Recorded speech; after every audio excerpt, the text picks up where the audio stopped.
Hey guys, so this is the pre-lab for salivary amylase enzyme lab that we're doing in class. Before you continue, you should make sure that you have your entire lab read completely first. Secondly, you should take out your 2.4 enzyme notes. This lab is applying what we learned about those enzyme notes, so you should have those out as well. And only after you have those two things done should you continue watching this video. Okay. After you're done watching the video, you should answer the pre-lab questions on page 2 of the lab. All right. So what we've been learning in class is that as we eat things, we need these little things called enzymes to help us digest the macromolecules in our stomach. So you can see here in this diagram that we have enzymes called lipase that will help us turn fats or triglycerides into glycerols and fatty acids. So that is the enzyme that helps us break down those materials. All right, and same thing for proteins. If we eat a whole bunch of proteins, we have an enzyme called protease that will help us break it down into the monomers of proteins called amino acids.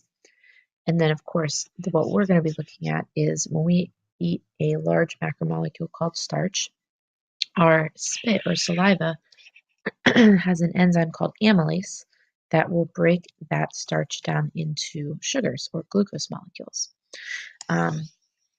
It's important to note the different parts of the enzyme reaction. So every enzyme, amylase included, is going to have what's called an active site that is perfectly suited for whatever substrate you're looking at.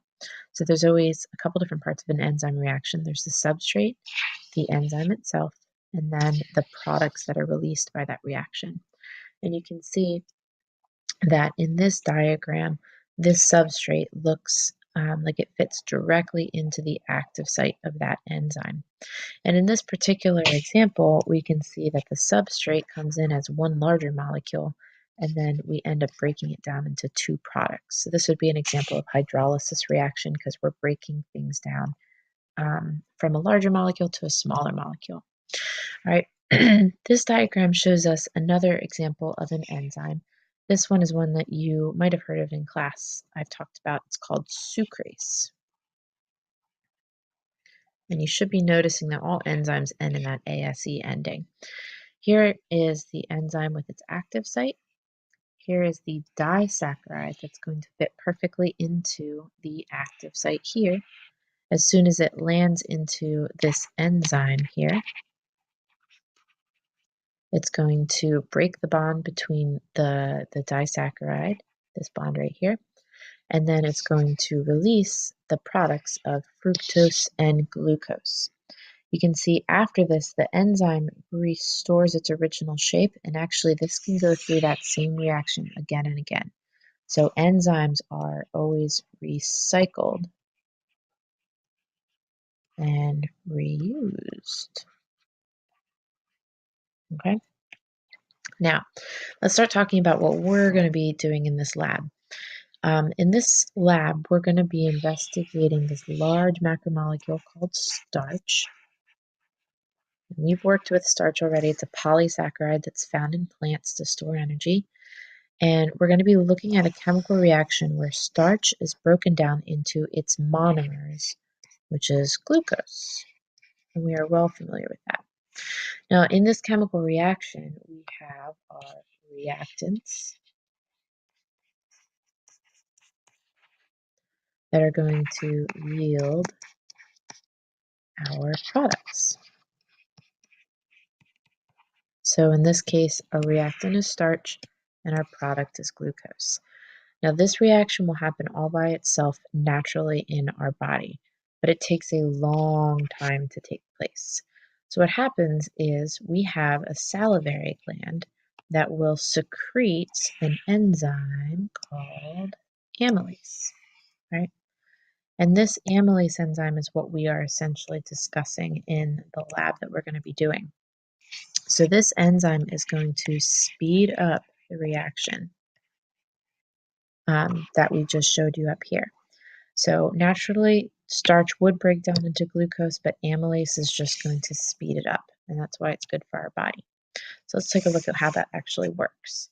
So in our digestive system, before we even swallow starch, amylase is released in our spit, and this enzyme you can see has an active site right here that perfectly fits this part of our starch molecule.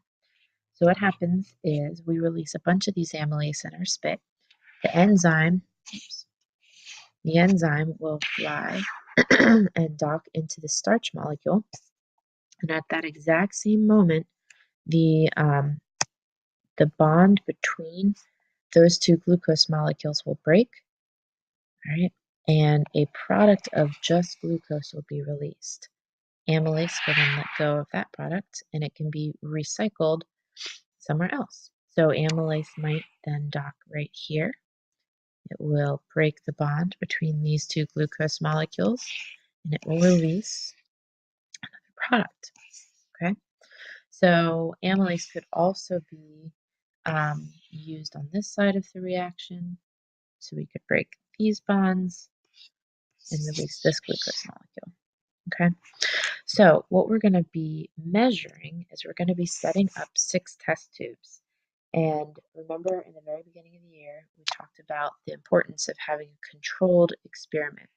So what we're going to do is we're going to test tube 1, 2, and 3. And what we put in 1, 2, and 3 are going to be identical to what we put in 4, 5, and 6. All right, so we're going to do 2 sets of test tubes that are exactly the same.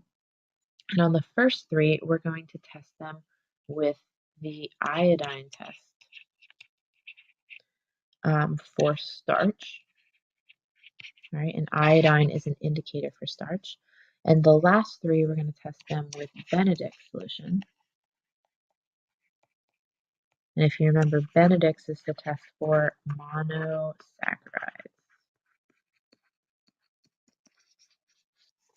Okay, now let's talk about what we're going to be putting in each of those different test tubes. So in test tubes 1, 2, and 3, here's what we're going to put in them. Test tube number 1, we're going to just put starch. Okay, so if you look right here, that's starch, and that looks very similar to what we saw on the previous slides about the bonds between glucose molecules. Remember, starch is our polysaccharide made up of a bunch of glucose molecules linked together.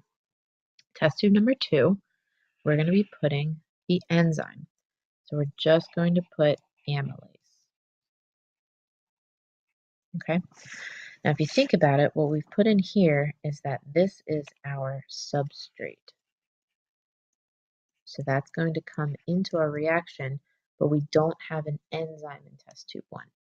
Test tube 2, we are just putting our enzyme, but you'll notice no substrate. So here, we shouldn't have a chemical reaction. Here, we shouldn't have a chemical reaction. But in test tube 3, we're going to put both substrate plus our enzyme. All right, so in test tube 3, we're going to have starch and amylase. So now we have our enzyme and our substrate, which means we should have a chemical reaction in test tube 3. All right, now I said we're going to replicate those in test tubes 4, 5, and 6, which means we should have the exact same thing in 1 as we said in 4, exact same thing in 2 as we do in 5, and exact same thing in 3 as we have in 6. All right, and the reason for that is that we're going to do 2 separate tests. So we're going to test iodine and Benedict's. And at this point, I want you to stop the video, go back to your lab, and you're going to predict. Okay, so will we get a positive test for starch in this tube, or in this tube, or in this tube? And will we get a positive test for Benedict's in this tube, and this tube?